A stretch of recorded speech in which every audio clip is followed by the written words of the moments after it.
Isang pinagpalang umaga pong muli po sa inyo pong lahat.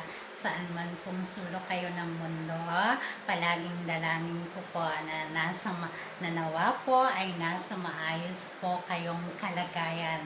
At gaya po ng palagi ko pong kinagawian, sa umpisa po ng aking kapahayagan ay palagi ko pong sasabihin po sa inyo pong lahat. Wala po akong pinakikilala po na kahit na ano para po sa ating sarili. Isa pong hamak, isa pong aba po na tagapagpahayag po kung ano po ang nilalaman ng ating banal na libro. At lahat nga po ng nilalaman nito ay nagmula po sa ating Diyos na kataas-taasan, sa atin pong banal na Espiritu Santo. At sa pagpapatuloy ko nga po nung naiwan ko pong kapahayagan po nung nakaraan pong linggo, ayun nga po ang atin pong mailap na mahal na Birheng Maria ay tuluyan na pong nahulog po kay Jose, na ang Jose nga pong ito sa umpisa po ng mundo ay si Danica po, ang pinakamalapit pong anghel sa atin pong mahal na Birheng Maria po. At sa kapanahunan ay tumubo naman po siya bilang si Jose po na magsisinilbi pong tungkod ng ating mahal na Birhen.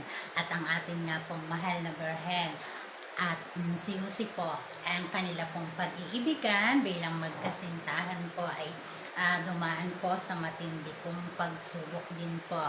Nagkaroon po sila ng hindi pagkakaunawaan po at sila po ay naghiwalay bilang magkasintahan po. At yan nga po ang hindi po makayanan ng ating mahal na Birheng Maria, dahil nga po mula po sa kanyang kabataan ay kanya pong pinaninindigan na kung sino ang unang lalaki sa buhay niya, ayun na po ang una at huling lalaki. Ayaw niya ng paiba-iba, ayaw niya ng palipat-lipat. So talaga pong dinamdam po ng matindi ng ating mahal na Birhen ang kanila pong paghihiwalay. At halos ang buong pamilya po, ang magulang po ng ating mahal na Birheng Maria po ay namroblema din po, dahil ang ating pong mahal na Birheng Maria ay hindi po kumakain. Palagi po siyang lumuluha po. Ayun nga po ang naging dahilan, kaya naging usap-usapan po ng mga tao pong nakapaligid sa kanya na baka daw po ang ating mahal na Birheng Maria, kaya gano'n na lamang ang pagluha, ay baka yung kanya daw pong pagkababae ay naisuko na po kay Jose, na yun naman po ang hindi naman, wala pong katotohanan, dahil ang atin nga pong mahal na Birheng Maria ay napaka-conservative po sa panloob po niya, yung kanyang pag-uugali. Bagamat ang kanya pong panlabas ay mapapagkamalan po ninyong isa po siyang makabagong babae po. At yun nga po, dahil nga po hindi po matanggap ng ating mahal na Birhen ang kanilang paghihiwalay po ni Jose, ay nagpasya po siyang mag-impake po ng mga damit, ihanda po upang kasama po ng isang malapit niyang kaibigan ay ang kanya pong plano ay pumasok po sa kumbento upang tuluyan na nga po niyang tuparin yung pangarap po niyang maging isang ganap na madre. Dahil para po sa kanya, kung hindi rin lang po si Jose, ay ayaw po niya nung paiba-iba po. Paiba-iba po ng kasintahan, unang lalaki sa buhay niya. So, siya po ay desidido na po, pagamat hindi pa siya ganap na nagpaalam sa kanyang pamilya, yan naman po talaga yung kanyang pangarap po talaga, ang maging isang madre po. Subalit bago po siya ganap na makapasok po sa kumbento po, ang atin pong mahal na Birhen ay nanikluhod po ng husto po sa lahat po ng mga banal at santo at sa ating Haring Jesucristo.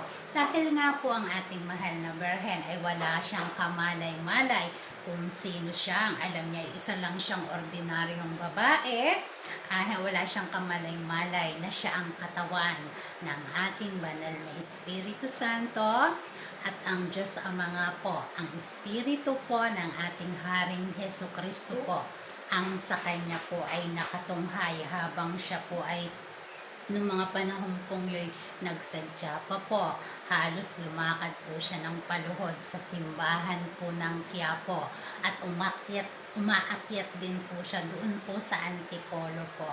Palagi po may luha sa mata ng ating mahal na Birheng Maria at labis-labis po ang kanyang pagsusumamo na magkaayos o magkabalikan po sila ni Jose po.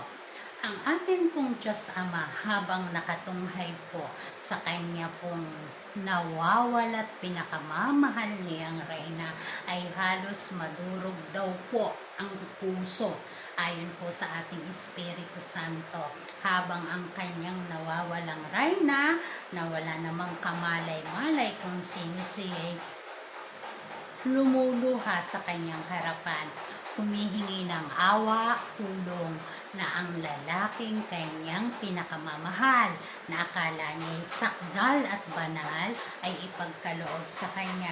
Ang ating pong mahal na Birheng Maria ay iba pong manalangin, hindi po kagaya nung sa ordinaryong tao na kagaya natin. Ang ating pong mahal na Birheng Maria ay direkta po mula sa puso. Kung ano po ang laman ng kanyang puso at isipan, hindi po siya gumagamit ng mga panalangin na itinuro sa atin.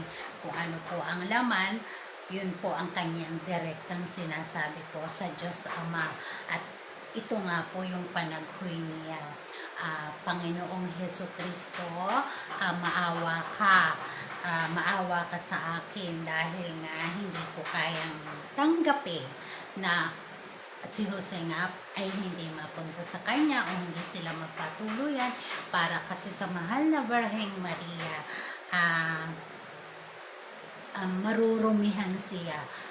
marurumihan siya kung ibang lalaki pa, gusto niya isa lang, kaya gano'n na lang ang kanyang pagsusumamo at hiniling niya sa Diyos Ama na gaano man katindi o kahirap ang sakripisyo o ang cross na kanyang papasanin ay handa niyang kargahin.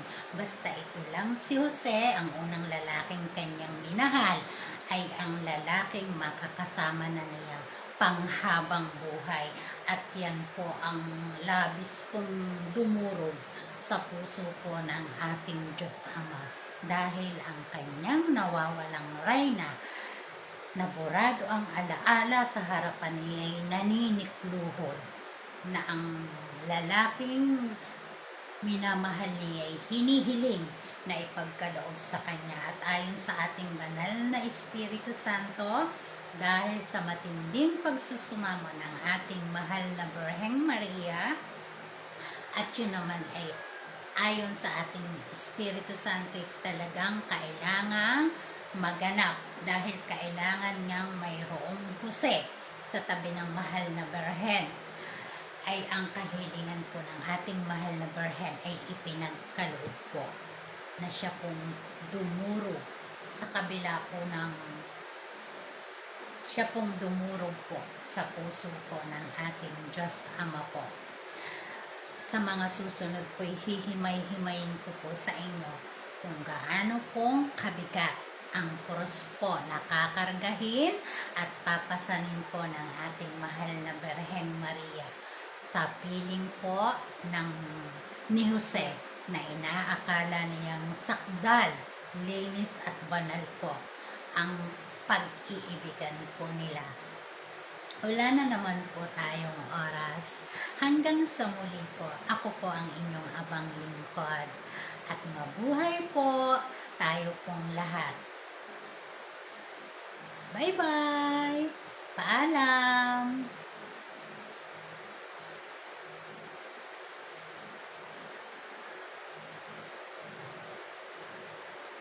Hanggang sa muli!